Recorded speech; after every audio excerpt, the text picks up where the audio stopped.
Grand Admiral Kachal looked at the data mournfully. The invasion by the Nerlal collective had been devastating and brutal. While they had survived the initial assault, all 3 colony worlds were decimated, with high casualties among both the military and civilians. "The final assessment just came in," he said slowly. "Our forces lost 3 vessels for every one we disabled or destroyed from the collective.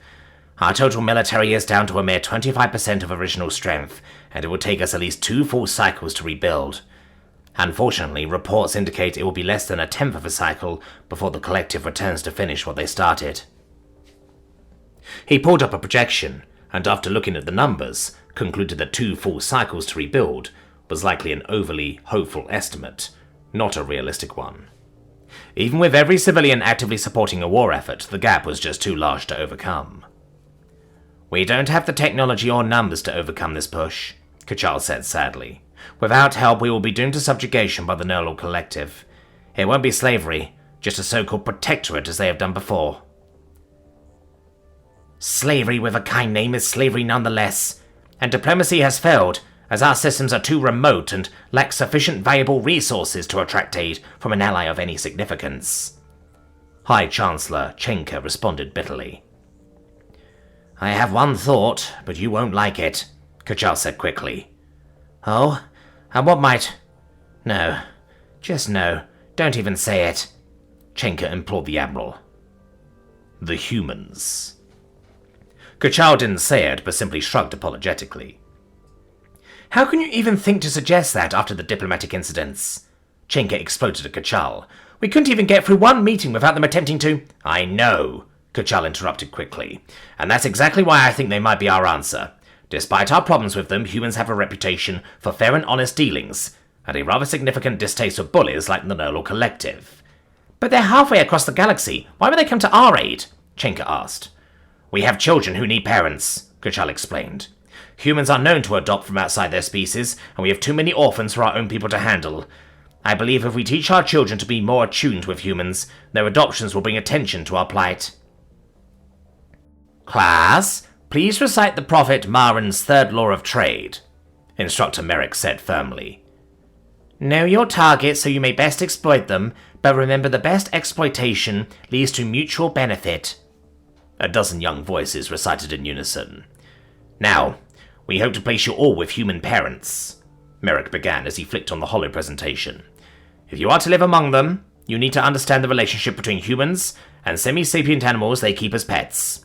In today's lesson, we will be covering how cats and dogs demand attention from their human guardians and the similarities to Manaran family grooming." "Wait, what?" Captain Malkovich blurted out. "Yes, an inspection," the squid-like being confirmed, while holding out their credentials for Galactic Child Protective Services. "I understand there was an incident at the adoption center, and I am obligated by galactic law to ensure these refugees of war will be appropriately cared for, provided access to healthy environments and adequate educational opportunities." "Incident at the what center?" the captain responded with a stunned expression. "Your crew members, Andreas and Carl, nearly got into a fight over who would adopt the last Manaran orphan," the GCPS officer explained. "In the end, they agreed to co-parent, so it all worked out. Even if the situation was resolved in the best interests of a child, any altercation requires us to investigate and be sure none of the children will be at risk. This is especially important as your crew has adopted a total of 10 children. Manaran children seem to be especially compatible with humans, so we doubt there will be any issues, but we still must investigate." "Carl and Andreas are co-parenting? But they aren't even in a relationship, nor do they swing that way sexually. Why on earth—" the captain started, before halting mid-sentence and something finally clicked in his brain. "Hang on a second, did you say something about refugees of war?" "Yes," the officer stated, before going on to clarify. "The Manarans are a new species in the galaxy and have found themselves in a conflict with the Nerlal collective, a rather aggressive and expansionist entity. The matter has not yet garnered the attention of any of the major galactic alliances, and their location is rather remote and not strategically important. There are doubts that any will intervene. Here is a brief overview of the species and situation. It is quite desperate, with many more Manaran children in need of adoption." The officer put their credentials away, while bringing up another tentacle with a datapad.